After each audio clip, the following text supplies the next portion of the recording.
একজন সাধারণ মানুষ হয়ে মাননীয় মুখ্যমন্ত্রী স্যারের কাছে কিছু কথা বলতে চাই যে আপনারা ভোটের আগে বলেছিলেন যারা লক্ষ্মী ভাণ্ডার পায় তারা সবাই অন্নপূর্ণা ভাণ্ডার পাবে বা অন্নপূর্ণা যোজনার টাকা পাবে। যেদিন রেজাল্ট বেরোবে তার পর থেকেই সবাই অন্নপূর্ণা যোজনার 3,000 করে টাকা পাবে। তো যাই হোক, মে মাসে তো কেউ টাকা পায়নি লক্ষ্মী ভাণ্ডারের। আর জুন মাসের প্রথমেই 1-2 তারিখে কিছু জন টাকা পেয়েছে, হাতে গুনে কিছু জন হয়তো পেয়েছে। আমি যতটা শুনেছি 3 জনের মুখে শুনেছি হয়তো পেয়েছে, বাকি টাকা কিন্তু এখনও পায়নি স্যার।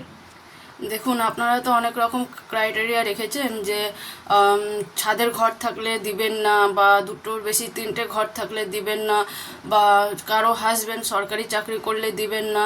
তো ভারতবর্ষকে তো এগিয়ে নিতে চাইছেন আপনারা। তো কেউ যদি ছাদের বাড়ি করে তাহলে তাকে দিবেন না কেন? সবাই তো ধার দেনা করে কষ্ট করে সবাই কিন্তু ছাদের বাড়ি দিচ্ছে। আর দুটোর বেশি 3টে ঘর থাকলে টাকা দিবেন না। ধরেন যে আমি 4-5টা ছেলে মেয়ে ছেড়েই দিলাম, একটা ছেলে একটা মেয়ে আছে, তো একটা ঘরে মা বাবা থাকবে, একটা ঘরে ছেলের বউ থাকবে। আর যদি মেয়ে থাকে তাহলে মেয়ের বিয়ে হওয়ার পর মেয়ে জামাইকে নিয়ে এসে সে কোথায় থাকবে? হয় মা বাবাকে একটা ঘর থেকে বেরিয়ে যেতে হবে, সেই ঘরে মেয়ে জামাই থাকবে, নয়তো মেয়ে জামাইকে হয়তো ছাদের উপরে থাকতে হবে, ছাদে থাকতে হবে, এরকমটাই না? তো এগুলো কোনো তো মানে হচ্ছে না। সরকারি চাকরি করলে তার ওয়াইফরা টাকা পাবে না। কেন পাবে না স্যার? কারণ অনেক সরকারি চাকরি আছে বা ধনীর ঘরে বিয়ে হয়েছে, বড়লোক ঘরে বিয়ে হয়েছে, সেসব ঘরের বউদের মানে কি অবস্থা থাকে।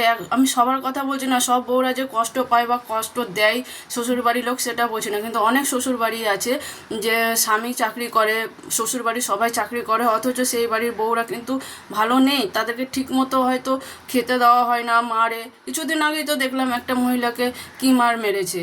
সে দোতলা বাড়িঘর ভালো, সবাই ধনী, তাহলে সেই বাড়ির বউরা কেন পাবে না? সবাইকে তো পাওয়া উচিত। আপনার কথা মতো যে আপনারা বলেছেন যারা লক্ষ্মী ভাণ্ডার পেত তারা সবাই অন্নপূর্ণা ভাণ্ডার পাবে। হ্যাঁ, লক্ষ্মী ভাণ্ডারে অনেক ছেলেরাও হয়তো টাকা নিয়েছে, সেটা তো আপনারা খুঁজে পেয়েছেন যে এত লাখ ছেলে লক্ষ্মী ভাণ্ডার নিত, আপনারা তো সেপারেশন করেই দিয়েছেন। তাহলে বাকি টাকাগুলো কেন লক্ষ্মী ভাণ্ডারগুলো সে মেয়েরা পাচ্ছে না অন্নপূর্ণা ভাণ্ডারে? তাদেরকেও তো পাওয়া উচিত না? এই টাকার উপর নির্ভর করে কিন্তু অনেক মেয়ের অনেক অনেক মানে হেল্প হয়, অনেক উপকার হয় তাদের। বড়লোক ঘরে বউদের এমনও শুনতে হয়েছে একবারের বেশি 2বার টয়লেট করলে কি ডাক্তারের কাছে নিয়ে যেতে হবে?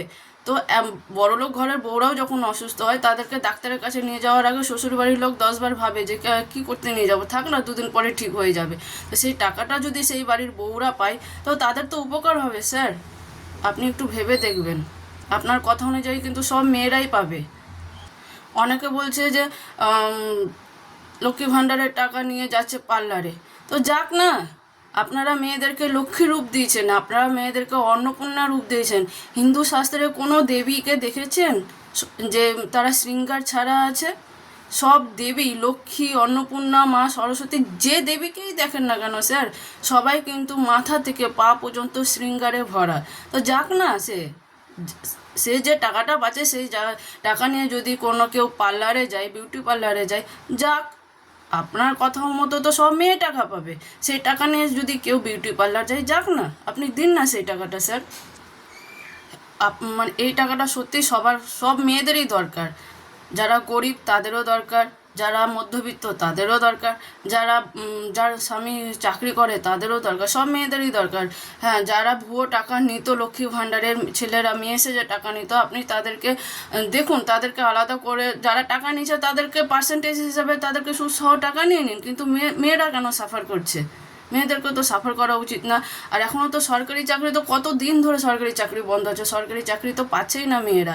আপনারা বলেছেন চাকরি দেবেন, তো মেয়েরা যখন চাকরি পাবে তখন আপনারা সেটা আবার ভেরিফাই করবেন যে সব মেয়েরা চাকরি পাবে, তাদের আপনি অন্নপূর্ণা যোজনা বন্ধ করে দেবেন, তাদেরকে দেবেন না। কিন্তু যতদিন না চাকরি পাচ্ছে কেউ, ততদিন কিন্তু সব মেয়েদেরকে এই 3,000 টাকাটা দরকার। আর আপনাদের কথা মতো যে আমরা জেতার পর যারা লক্ষ্মী ভাণ্ডার পাচ্ছে তারা সবাই অন্নপূর্ণা যোজনা 3,000 টাকা পাবে, তাহলে তো আপনার কথা মতো সব মেয়েরাই কিন্তু এই টাকা পাবে। এটা আপনার কথা মতো, কিন্তু আমাদের সাধারণ মানুষ যেহেতু মানে আমাদের দরকার এই 3,000 টাকাটা। এটা আমি আপনাকে স্যার রিকোয়েস্ট করছি। আমি জানি না আমার এই কথাটা আপনার অবধি পৌঁছাবে না, আমি জানি, কিন্তু তাও বলছি স্যার যে এইভাবে টাকা বন্ধ করবেন না। গরিবদেরও দরকার, মধ্যবিত্তরও দরকার, আর যার স্বামী চাকরি করে তাদেরও দরকার। আপনারা একটু দেখুন, হ্যাঁ, কারণ প্রথমে কিছু জনের টাকা ঢুকিয়েছেন, বাকি জনের টাকা ঢুকাননি। আমি মাসের 1 তারিখে কিন্তু জুন মাসের 1 তারিখে আমাদের মিউনিসিপ্যালিটি অফিসে আমাদের কাগজ জমা দিয়ে এসেছি। এখনও কিন্তু আমাদের কোনো রকম কিছু পাওয়া যাচ্ছে না। আপনারা বিষয়টা দেখুন, আপনাদের কথা মতো সব মেয়েরা টাকা পাবে, তো একটু এই বিষয়টা দেখে সবাইকেই টাকা দিন। কারণ সবাই এখন কষ্ট করে ছাদের বাড়ি দিচ্ছে, তাদেরকেও কিন্তু এই টাকাটা দরকার। যার স্বামী চাকরি করছে তারও এই টাকা দরকার। যারা গরিব, দিন আনতে পান্তা ফুরোচ্ছে, তাদেরও এই টাকা দরকার। সবারই আলাদা আলাদা কোনো চাওয়া পাওয়া থাকতেই পারে, সেই হিসাবে মেয়েদের এই টাকাটা পাওয়া দরকার। তো আমি আপনাকে হাত জড়ো করে বলছি, একটু দেখবেন বিষয়টা, এবং মেয়েদেরকে যে প্রতিশ্রুতি দিয়েছিলেন ভোটের আগে যে যারা লক্ষ্মী ভাণ্ডার পেত তারা অন্নপূর্ণা যোজনার 3,000 টাকা করে পাবে, তারা যেন এই টাকাটা পায়, একটু আপনি দেখবেন প্লিজ, দয়া করে স্যার।